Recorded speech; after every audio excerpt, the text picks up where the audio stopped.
Hello students, in today's class we will discuss about the pharmacognostic profile of belladonna and opium.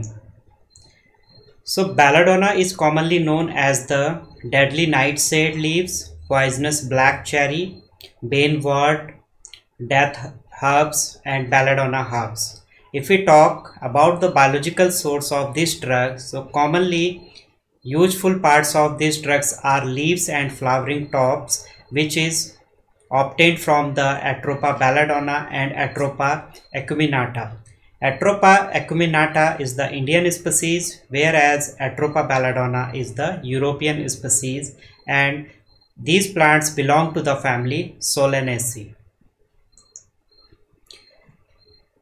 About the geographical source, it is normally cultivated in United States, Canada, United Kingdom, Germany as well as in India. In prospects of India, it is generally cultivated in the western Himalayas from Simla to Kashmir and as well as in the Himachal Pradesh regions. And if you talk about the historical events of these drugs, so this drug was first introduced in the London Pharmacopoeia in 1809 and it was used as a witchcraft due to its hallucinogenic effect. Because of this hallucinogenic effect, it is commonly used as a witchcraft because when any person take these drugs, so there may be some hallucinations. Because of this that persons may talk talk about the things which is not actually present, but he think that all the things are going live and they are present, but actually it is not present. So we can say that कि इस तरीके से होता है कि आपका हेलुसिनोजेनिक effect आएगा इस ड्रग को लेने के बाद। ऐसा होगा कि आदमी इधर उधर की बातें करने लगेगा जो एक्चुअल में होती नहीं है, कि किसी को कहता है कि कोई भूत दिख रहा है या फिर कोई मतलब ऐसी नेगेटिव एनर्जी के बारे में बात करने लगेगा कि कोई है लेकिन वो रियलिटी में है नहीं है, उस चीज़ की ये बातें करने लगता है। तो जैसे यहाँ पे इस पिक्चर में दिखाया है कि witchcraft, it is the examples of the witchcraft. So because of the hallucinogenic effect, कि आदमी जो है ऐसा सोचने लग जाता है पर प्रैक्टिकली वो चीज़ अवेलेबल नहीं होती है। Then next is the cultivations, collection and preparations of the drug. So it is normally cultivated up to an altitude of 1400 meters from the sea levels, and loamy and calcareous soils is normally required for the cultivations of belladonna. Seed propagations methods commonly used for the cultivations of these drugs, and these seeds can be propagated by the broadcasting method. So it is, this diagram is showing the broadcasting methods of seed propagations. So some fungicides like diathons can also be used during the cultivations, and normally sowing is done in the month of May to July, followed by the transplantations by the end of the September, and weeding should be done periodically and manure should be applied for the proper growth of the crops. Fertilizers like urea, potash, superphosphates commonly used during the cultivations, and savin is the insecticidal which should be sprayed when the plant get the maximum maturity. Leaves and flowering stalks are cut during the flowering seasons, and roots can be collected when the plant is 4 years old. So all the collected drug parts should be dried at 40 to 50 degrees Celsius under shade. During the grading and packaging for the marketing, woody stems and foreign organic matter should be rejected. And if you see the yield per hectare, it was found approximately 200 to 600 kilograms per hectares. So it was all about the cultivations, collections and preparations. Next is the morphological characters of belladonna. So about the leaves, normally green or yellowish green in color, size length may be 5 to 25 centimeter, whereas it may be 2.5 to 12 centimeter in width. Shape of the leaf is the ovate lanceolate. Margin is entire. This one is the margin. If you see in the diagrams, this is the margin. Lamina is the decurrent. Apex is the acuminate. This one is the apex. Then surface is the glabrous. Order is slight and characteristics, and taste is bitter. Next is the microscopy of belladonna leaf. So if you see the diagram of transverse sections of leaf, it is look like this, and it is dorsiventral in nature, and you can see that in upper and lower epidermis there is the presence of the covering and glandular trichomes. So this one is the covering trichomes, and covering trichomes is that one which contain the apex. This one is known as apex, this one is body and base. There are three parts in covering trichomes. First one is apex, body and base. Second one is the glandular trichomes, which consists the head and stalk. If you see the diagram of glandular trichomes, so this one is the glandular trichomes, which consists head and stalk. So here uniseriate multicellular covering trichomes are present, and unicellular glandular trichomes are also present. So both type of trichomes, like covering and glandular, both trichomes are present in this drug. And normally anisocytic stomata are present, but sometimes anomocytic stomata may also be present. So anisocytic stomata are the stomata in which guard cells is covered by the three subsidiary cells, and out of three, one will be small in size and two will be in large size. Whereas in anomocytic stomata, the number of subsidiary cells may vary, and they may be 3 or 4, but this anomocytic stomata is less in number. Normally anisocytic stomata is present, and there is the microsphenoidal calcium oxalate crystals, or we can say also sandy calcium oxalate crystals are also present.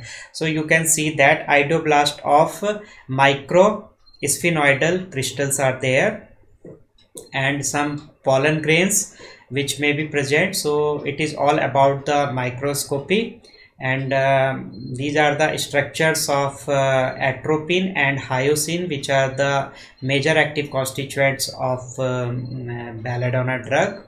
So it is about the chemical constituents. It consists 0.3 to 1% of total alkaloids, and if you compare with the different part of the drug, you will find that root contain 0.6% of the alkaloid, stems contain 0.5%, leaves 0.4%, seeds 0.33%, whereas berries consist 0.19 to 0.21% of the total alkaloid. And major active constituents are the L means levohyoscyamine and its racemic form atropine. So we can say that atropine is the major active constituents which is present in the belladonna, and other constituents are scopolamine, hyoscine, pyridines are the other active constituents which are present in the belladonna.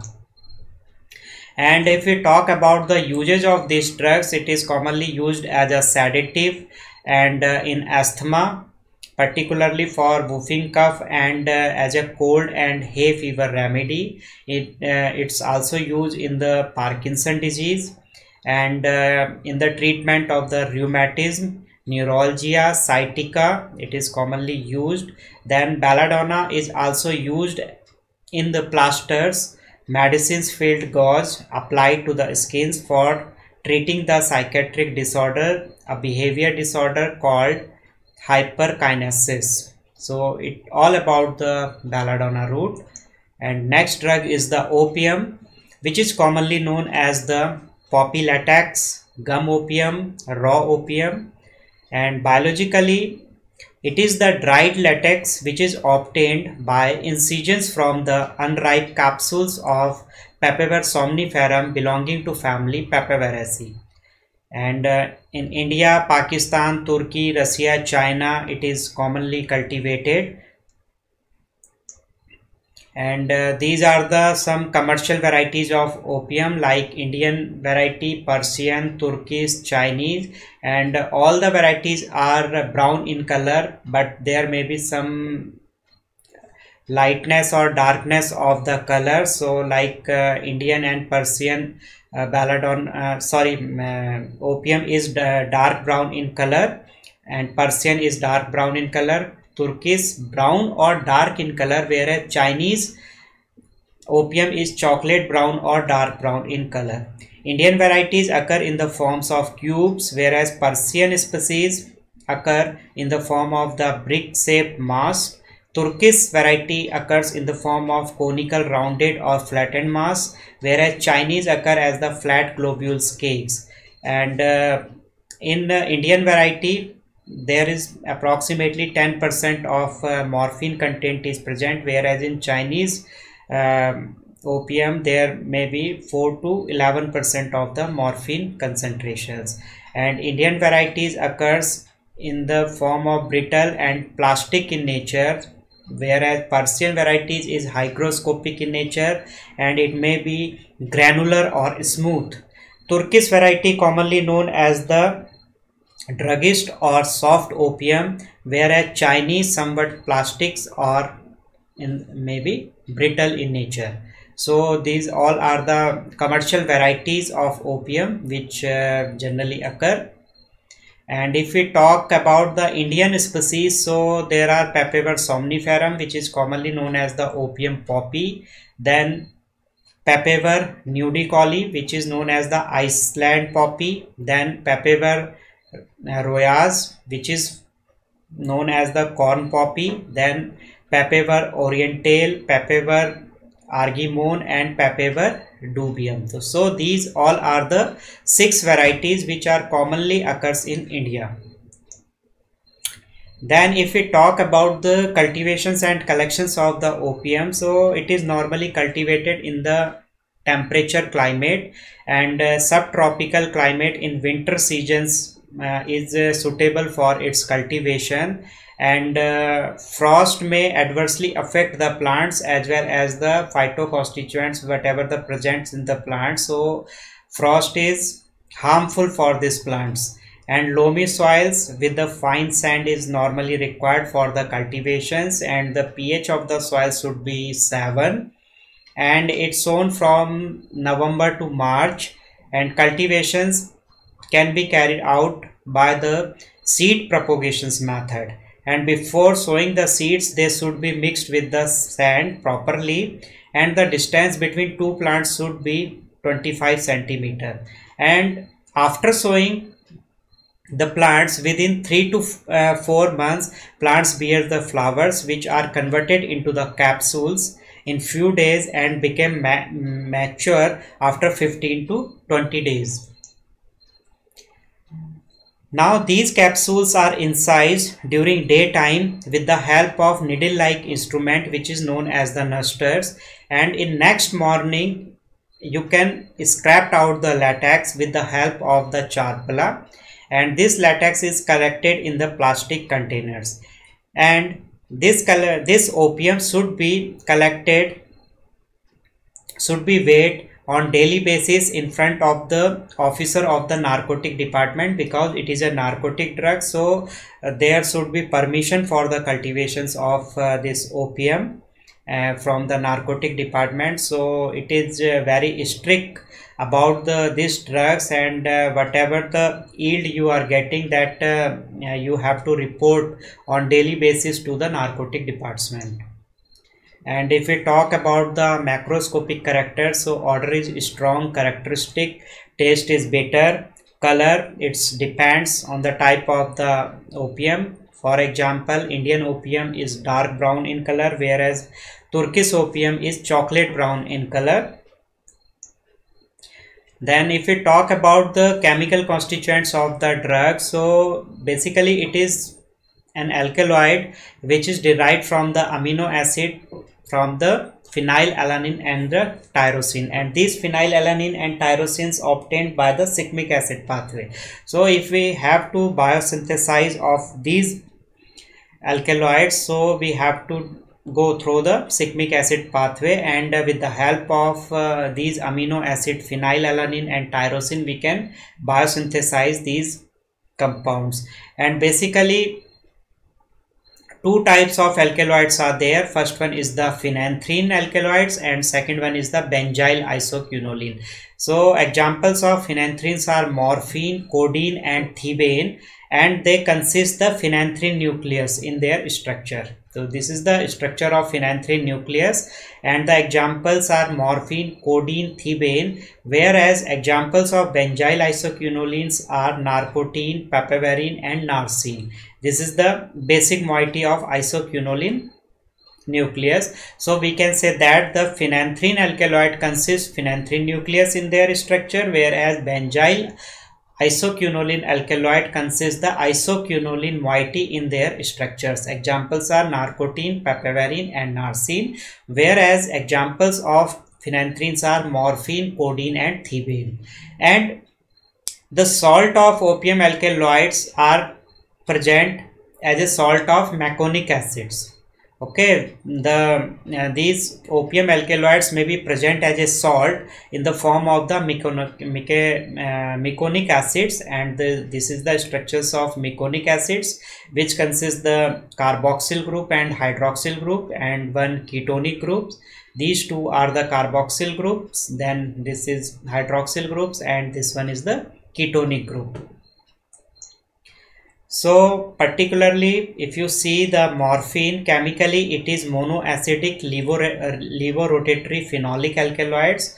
So we can say that it is the optically active compound which is levorotatory in nature due to presence of phenolic hydroxyl group. So it consists the phenolic hydroxyl group. It is soluble in alkali hydroxide, but it is insoluble in the ammonium hydroxides, and it is very less soluble in the ether, chloroform and water.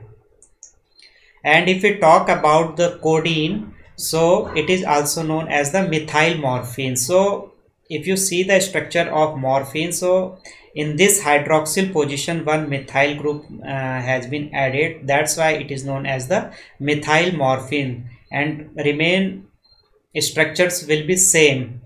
Only the hydroxyl groups present in the morphine will add the methyl groups, so it is known as the methyl morphine, and it is a strong monoacidic base and levorotatory in nature.